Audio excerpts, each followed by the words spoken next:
আকাশবাণী কলকাতা। স্থানীয় সংবাদ পড়ছি সংযুক্তা সিংহ। নিট ইউজির প্রশ্ন ফাঁস নিয়ে মামলার শুনানি সুপ্রিম কোর্ট আজ স্থগিত রেখেছে। কেন্দ্রীয় সরকার এবং এনটিএর জমা দেওয়া হলফনামা মামলার কিছু পক্ষের কাছে পৌঁছয়নি বলে জানার পর শীর্ষ আদালত আজকের শুনানি স্থগিত করে দেয়। এই হলফনামা হাতে পাওয়ার পর তার ভিত্তিতে জবাব তৈরি করতে তাদের সময় লাগবে, তাই 18 জুলাই শুনানির দিন ধার্য করেছেন প্রধান বিচারপতি DY চন্দ্রচূড়ের বেঞ্চ। হলফনামায় কেন্দ্রীয় সরকার নিট ইউজি 2024-এ গণহারে অনিয়মের কথা অস্বীকার করে বলেছে, আইআইটি মাদ্রাজের ডেটা বিশ্লেষণের রিপোর্টে বিরাট মাপের অনিয়মের ইঙ্গিত যেমন নেই, তেমনি কোনো একটি জায়গার অনেক পরীক্ষার্থী অনিয়মের সুবিধা নিয়ে অস্বাভাবিক বেশি নম্বর পেয়েছে এমনও নয়। এই মামলায় 8 জুলাইয়ের শুনানিতে প্রধান বিচারপতির বেঞ্চ নিটের প্রশ্ন ফাঁসের ব্যাপ্তি সম্পর্কে কেন্দ্রীয় সরকার ও ন্যাশনাল টেস্টিং এজেন্সির কাছে জানতে চেয়েছিলেন। অনিয়মের সুবিধা নেওয়া পরীক্ষার্থীদের আলাদা করা সম্ভব কিনা তা জানাতে হবে।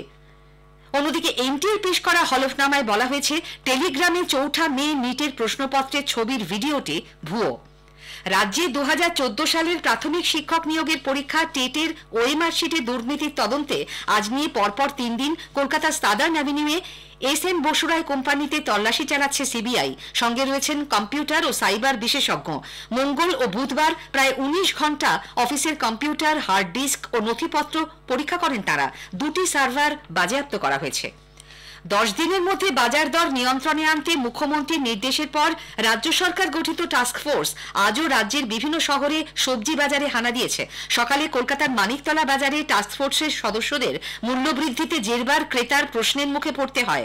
এতদিন ঘুমিয়েছিলেন কেন, এই প্রশ্নের কোনো সদুত্তর দিতে পারেননি তারা। সবজির বেশি দাম নিয়ে খুচরো বিক্রেতাদের ধমক দিতে দেখা যায় টাস্ক ফোর্সের সদস্য রবীন্দ্রনাথ কোলেকে। পাইকারি আর খুচরো দামের মধ্যে এত ফারাক কেন তা জানতে চান তিনি। এরপর কলেজ স্ট্রিট বাজারে গিয়েও দরদাম খতিয়ে দেখেন তারা।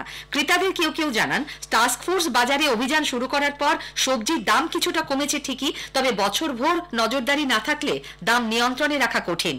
মুখ্যমন্ত্রীর নির্দেশের পরই পূর্ব বর্ধমান জেলার বিভিন্ন বাজারে টাস্ক ফোর্স অভিযান শুরু করেছে। এরপরই বাজারে এক ধাক্কায় সবজির দাম কমেছে বেশ খানিকটা। গতকালের পর আজ সকালে বর্ধমান শহরের তেঁতুলতলা ও রানীগঞ্জ সহ একাধিক খুচরো ও পাইকারি বাজারে অভিযানে নামে জেলা টাস্ক ফোর্স। ব্যবসায়ী ও ক্রেতাদের সঙ্গে তারা কথা বলেন। বেশি দাম চাইছে যারা, তাদের সতর্ক করা হয়। বেশি দাম নেবার জন্য এক বিক্রেতাকে টাকা ফেরত দিতে বাধ্য হন। বেশি দাম নেওয়ায় একজন বিক্রেতা টাকা ফেরত দিতে বাধ্য হন। ক্রেতারা এই অভিযানে খুশি, তবে নিয়মিত নজরদারি ও অভিযানের দাবি জানিয়েছেন তারা। কোচবিহারেও বাজার পরিদর্শনে নেমেছেন টাস্ক ফোর্সের সদস্যরা। অতিরিক্ত জেলা শাসক সৌমেন দত্তের নেতৃত্বে আজ ভবানীগঞ্জ বাজারে তারা সবজির দাম যাচাই করেন। খুচরো ও পাইকারি বাজারে দামের পার্থক্য নিয়েও খোঁজ নেন তারা। অভিযান এখন চলবে বলে জানিয়েছেন অতিরিক্ত জেলা শাসক। বাঁকুড়া শহরের মাচানতলা, চকবাজার, নতুনগঞ্জ সহ বিভিন্ন বাজারে আজ পুলিশকে সঙ্গে নিয়ে টাস্ক ফোর্সের সদস্যরা অভিযান চালান। আলু পেঁয়াজের আড়তদার ও বিক্রেতাদের সঙ্গে কথা বলেন তারা। জেলা কৃষি বিপণন কেন্দ্রের আধিকারিক অর্ক রায়চৌধুরী জানিয়েছেন, দাম নিয়ন্ত্রণে রাখার চেষ্টা চলছে। উত্তর 24 পরগনার বসিরহাট, ব্যারাকপুর, মধ্যমগ্রাম ও সল্টলেকের সবজি বাজারগুলিতেও আজ পরিদর্শনে যান জেলা প্রশাসনের আধিকারিক এবং টাস্ক ফোর্সের সদস্যরা। এদিকে বাজার দর নিয়ন্ত্রণে টাস্ক ফোর্সের এই তৎপরতাকে তীব্র কটাক্ষ করেছেন বিজেপির রাজ্য সভাপতি, কেন্দ্রীয় শিক্ষা প্রতিমন্ত্রী সুকান্ত মজুমদার। আচ্ছা, যদি টাস্ক ফোর্স তৈরি করতে হয় তাহলে গোটা বছর এই রাজ্য সরকার করে কি কাজটা? রাজ্য সরকার কেন প্রথম থেকেই এই ধরনের ব্যবস্থা নেয় না যার মাধ্যমে জিনিসপত্রের দাম মেনটেন করা যায়?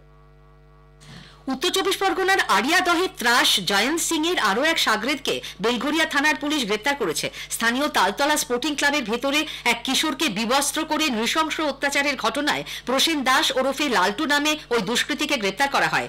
এক মহিলা ও তার কলেজ পড়ুয়া ছেলেকে রাস্তায় ফেলে পেটানোর ভিডিও প্রকাশ্যে আসার পর গ্রেপ্তার হয়েছিল জয়ন্ত সিং। তারপর থেকেই জয়ন্ত ও তার দলবলের কুকীর্তির একের পর এক ভিডিও সামনে আসে। এর মধ্যে ছিল ওই ক্লাবেই একজনকে নির্মমভাবে লাঠিপেটা করার ভিডিও। 2021-এর ওই ঘটনায় 8 জনকে চিহ্নিত করা হয়। এর মধ্যে 6 জনকে গ্রেপ্তার করেছে পুলিশ। বাকি 2 জন পৃথ্বীরাজ মুখোপাধ্যায় ও সুমন মণ্ডলকে আজ বেলঘরিয়া থানায় তলব করা হয়েছে।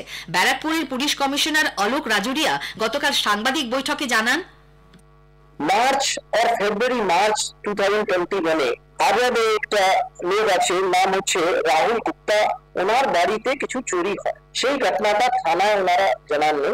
এলাকাবাসী 2 জনকে সন্দেহ করে, তার মধ্যে এক ইয়াং মেল পার্সন और एक यंग ফিমেল পারসন, এদেরকে তালতলা ক্লাব ওখানে ওদেরকে নিয়ে যায় এন্ড ওখানে মারপিট করা।